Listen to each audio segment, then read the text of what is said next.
have an interesting story about a new client that I started. It was a trust officer calling and saying that they needed someone to come and take over for a private caregiver like today. So I drove up to the home and I'm surrounded by FBI agents because the FBI was there because their long-time private caregiver that they've had for over a decade was harboring a known felon, which was her husband. And so the husband was not supposed to be living, it was a live-in situation, and the husband wasn't supposed to be there. So I came through the police barricade, or the FBI barricade, to do this assessment. And I walked in, and then I got surprised the second time, because when I saw the gentleman, I thought he looked really familiar.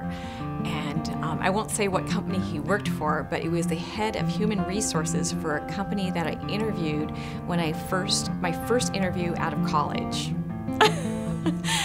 And so I immediately recognized him, but he had dementia, so that's why he was having care.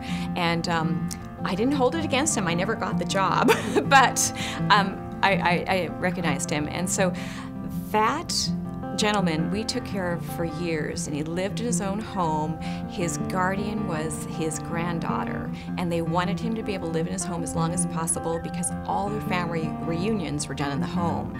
So besides us taking care of the gentleman, we were also taking care of the home. So we're doing home management. We had him for 2 or 3 years until he passed away, and we'd take him to Silver Sneakers to go to exercise. Every day he was dressed the way he dressed in his previous job, and he had a button-down collar shirt and nice pressed khaki trousers every day.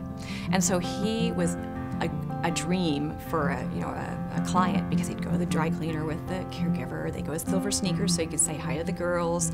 He loved gardening, but he obviously couldn't do it, so that we would go to the gardening centers every day. And some weeks, we just would rotate, but because of the dementia, he wouldn't remember that last week he went to Mullbacks or different things. But he enjoyed it so much, we kept him really active.